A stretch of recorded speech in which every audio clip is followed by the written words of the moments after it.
Welcome to the Recommended Daily Value Podcast, your daily dose into the health and wellness world. Welcome back to the Recommended Daily Value Podcast, where we dive into everything health, fitness, and nutrition related 5 days a week in 5 minutes or less. This podcast is brought to you by Umzu, and I'm your host, Tyler Woodward. Make sure to hit that subscribe button because today I'm going to give you my take on the carnivore diet.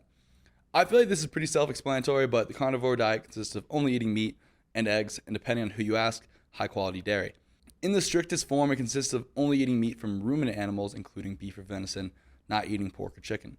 The carnivore diet also emphasizes the importance of adequate consumption of organ meats, which are typically not consumed in the mainstream diet. So here's my take. The carnivore diet is basically an elimination diet. It's pretty much as strict as you can be as far as eliminating potentially problematic foods, most of which happen to be from plants like grains, stems, leaves, nuts, and seeds, and potentially dairy. Recently, I did a podcast with Georgi Dinkov where we talked about how all autoimmune conditions originate from inflammation in the gut. So it makes a lot of sense that so many people with autoimmune conditions reportedly experience relief and even remission from their conditions by going carnivore. Many of the foods that I mentioned before are comparatively very difficult to digest, particularly for humans, compared to meat. Contrary to popular belief, we actually digest meat very easily due to our highly acidic stomachs, our massive small intestine, and our ability to cook meat, which makes it even more easy to digest. Many plants, on the other hand, frequently contain high amounts of fiber, which is literally indigestible except potentially by the bacteria in our colon, depending on the type of fiber. Nuts and seeds specifically also contain a number of digestive inhibitors, which mess with some of our own digestive enzymes, in part impeding their function. And generally, I'd agree with the carnivore diet, and I personally avoid most of these foods with one major contingency. A lot of these very difficult to digest foods can be made much more easily digestible if we take the time and effort to prepare them properly. There's a reason we don't eat raw meat like our cave-dwelling ancestors. The same could be said for eating properly prepared grains like sourdough or masa harina or white rice, soaked and sprouted beans, roasted coffee.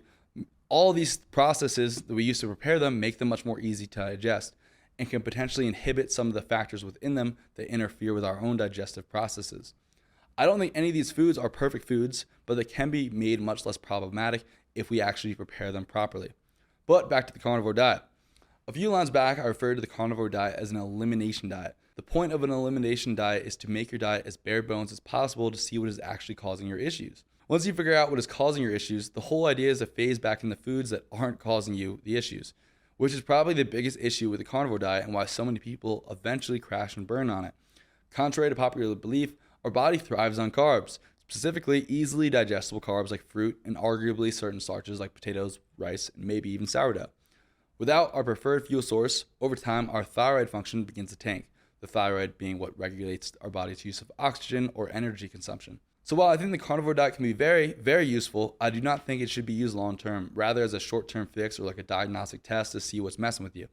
But I do think there are some huge pros that have come out of the carnivore diet. Number one being that plants can be problematic.